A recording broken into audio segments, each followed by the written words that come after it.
Alrighty, today we are looking at DMX pixel mapping. So what that essentially is a low budget LED wall, I guess, in terms of lighting. So we're taking a capture or several captures of our scene, a Unreal scene. We are averaging out the colors, and then we are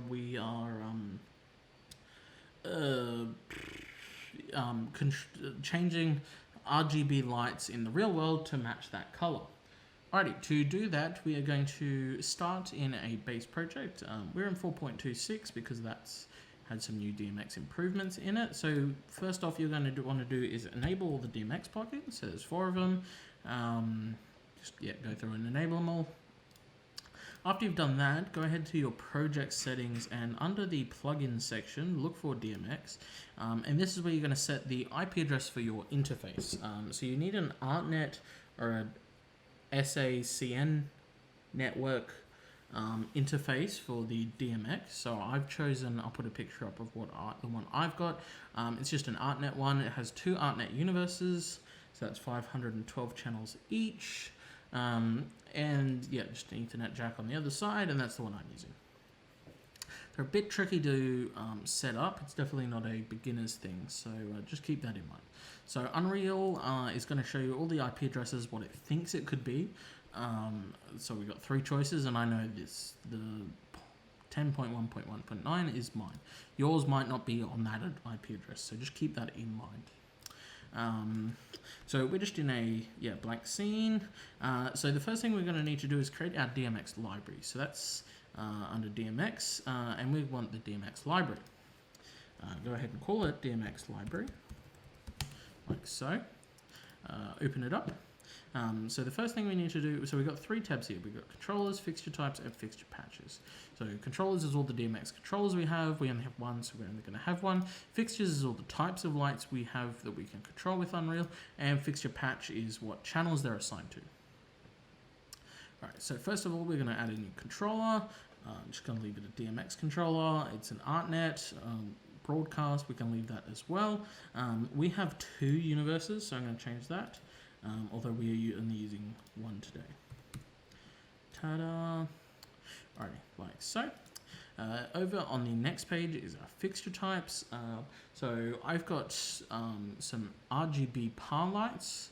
So I'm going to go ahead and create a new fixture called par light, like so. Alrighty. And so first we're going to add a mode. So we only have 1 mode, so I'm just going to leave it. And then under the functions, so this is when you need to refer to your manual as to what the channels and functions and stuff are. So mine is an RGB one, so the functions are R, G, and B in that order. Whoops, red, green, blue. Right, if you have an RGBW or RGBA, so that's red, green, blue, white, or red, green, blue, amber, put them into 2 separate lights because Unreal can control the amber or the red, green, and blue, but not both at the same time, which is a bit annoying. I don't have those sort of lights, so I'm just leaving it as is. So the other fixture we have is an LED bar. I'm going to call LED bar. And now down here under fixture settings, because it is a bar, it has 8 individual sections to it, and each section can have a different color. So I'm going to change it from static to matrix/pixel bar, and I'm going to click matrix fixture. Now we're going to add a new mode, and you'll see it's a bit different now. So X and Y cells, remember Y to the sky. So this has 8 by 1 cells, and it goes left to right in the numbering. And then this is what we are going to refer to the manual. So I've already got the manual up here. And when it is in 48 channel mode, which it is in now, which gives us all 8 zones, we have dimmer, strobe, red, green, blue, and auto program. So that is what we are going to enter under cell attributes. So you don't add functions over here, add them down here for these. So the first one was dimmer. So I'm going to select dimmer. The next function is strobe. You can individually change these with a blueprint, but you can't get Unreal to automatically change these things. So because of that, I'm just going to set it to something random. Shutter. We've then got red,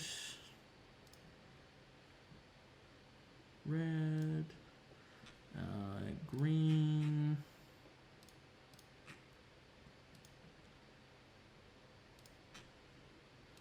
blue, so, and all the way at the bottom. Then it has an auto mode, which again we cannot get Unreal to automatically do, so I'm just going to change it to effects or something. So under this like 8-bit and LSB mode and all that sort of stuff, most lights don't have it, so just leave them as is. So as you can see, we now have 48 elements or 48 functions in that order, which matches the 48 channels our light has in the same order. Easy. So that's the only two fixture types we have. So we can go ahead and then map them to our universe. So each universe can have 512 channels, and as we know, the RGB LEDs take up 3 channels, and the LED bar takes up 48. So you go ahead on the back of your lights and set them to the right channel. So you can have multiple lights on the same channel. So we can have 2 lights on 1, 2, 3, but they'll both be sort of doing the same identical thing. So they won't be individually doing their own thing. Luckily, we don't have that, or we're not using that. So I'm going to add a par light and call it par light 1, and that is on 1 to 3, which is what we have. I'm going to add. I have 2 par lights, so I'm going to type par light. I'll do it again and type par light 2, which is on 4 to 6. So par light 1 is set to channel 1. Par light 2 is set to channel 4 on the back of them. And the LED bar is set to channel 7. So like that. And so there we go. Perfect. Save. All right. Now what we can do up here, you'll notice you may have noticed you got a new DMX thing up here. We can go to the channel monitor, and this will tell us what values Unreal is sending to each of the channels. So which at the moment it's not sending out anything. All right. So next we need to do the pixel mapping. So what we're going to want to do is first add a 2D scene capture, which just looks like a bit like a camera, and you can set this up with the Vive and stuff like that. So if you wanted to track your lights and have them match. Now what this does is captures our scene and renders it to a texture. So next what we need is the texture. So we're going to go materials, textures, and render target. I'm just call this DMX render target, like so. We're going to go ahead and open up this render target, and we're going to change the size. So because each light represents a single pixel, we don't really need to render out a very big capture of our scene, especially considering that these render targets take up quite a bit of performance. So I'm going to change mine to 32 by 32 pixels and go ahead and drag that in. And so as you can see, that's straight away updated with our scene. So we have a few things in here. Capture every frame is probably one you want to consider. You can go ahead and put these in a blueprint to update them at, say, a lower frame rate than your scene, or only update at certain intervals. Like you can add a button, and when you hit the button, it updates. We're going to leave it ticked for now. The other thing is the field of view. So that's, as I drop that down, it's going to capture a wider image. So if we say set that to 100, it's going to be a nice wide image. All right, so now we have that. What we're going to do is add the pixel mapping, which is this one, DMX pixel mapping. And I'm going to call it DMX pixel mapping, and open it up. All right, so what we have here is a texture. So we can use a texture, a material, or a UMG. So what you can do is you can take our texture and put it through a material with some attributes to, say, alter the brightness or the color or the temperature or anything like that, so just so you can really fine-tune your pixel mapping. We're going to skip that today, so I'm going to drag the texture straight in. As you can see, here it is. Need to zoom in further. There it is. So a bit low res, but that'll do perfectly for what we want. So what we're going to do is go fixture group and drag that in. which is going to be our DMX fixtures. We're then going to select our library, and as you can see, all the fixtures we have accessible to have just shown up here. So I'm going to go ahead and drag out our par lights, and where did they go? There we go, and just shrink them down a bit into each corner of our scene. Click back on the fixture group and grab the other par light. All right. So these have a few settings you may want to pay attention to. There and then there. All right, the main one is the red, green, blue. So if we wanted to invert them or map the red attribute Unreal gets here to say amber instead or something, that's how we would do it. The other one is this cell blending quality. So this controls how many pixels it uses to average out its final color result. So as I change this to say high, it's going to sample more of the clouds around the outside and get a sort of a different result. I'm just going to leave it on low because I like that nice blue. This has only clouds apparently, so that's going to be white. So maybe, no, it's just clouds. All right, cool. So next, how do we add our LED bar? So you can't actually drag it out like that.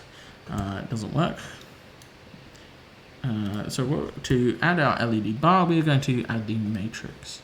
We're going to drag that out, and it's under these matrix settings. We're going to choose our DMX library, and then we're going to choose the LED patch. And as you can see, that's straight away added all 8 sections of our LED. So I'm going to drag that out as well. So you can do this multiple times to match your light's positions. So obviously the LED bar is actually behind our actors, so we should actually be technically using a different scene capture for that, but for ease of use, I'm just going to do it this way instead. And I am going to put the blending to medium, like so. All right. So now, for some reason, it comes through as like just color instead of the actual attribute. So you got to change it back to red, green, and blue.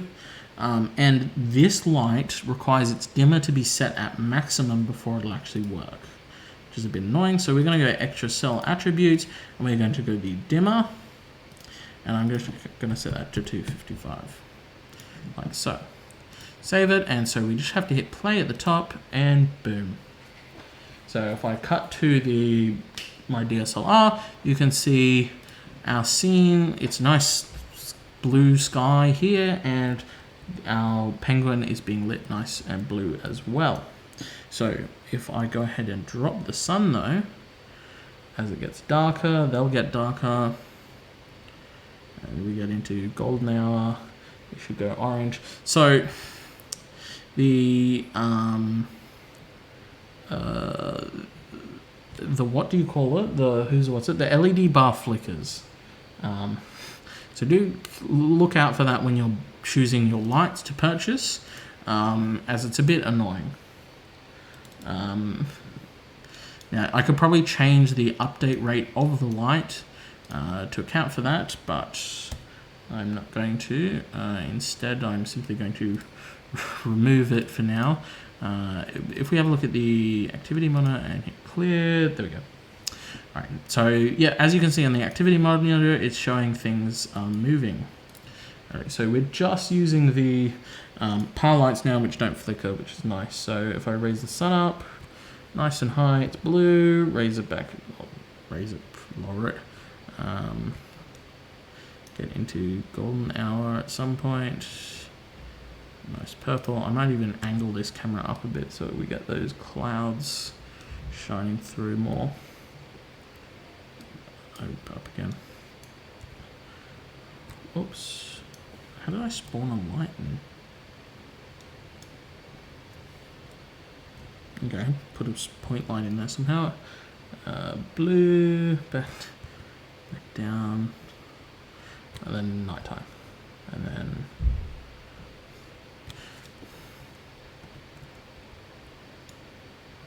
what did I delete? Why is it gone all funky? Oh, there we go. All right, and these updates. So ArtNet updates at up to 40 44 hertz. I believe that's in the DMX plugin in here. Fixture settings, settings. Here we go. So the refresh rate is 44. Make sure it matches what your ArtNet receiver can actually do. So like you have to change the ArtNet receiver to say 30 and then change Unreal to 30. So that may help with the flickering issue, but 40 seems to work fine, except for that big one. No idea why. Alrighty. And so the last thing I'm going to show, because it's cool, is it is real time animated. So if I make it nighttime and put a fire in our scene, like so, and then grab the scene capture and point it at the fire.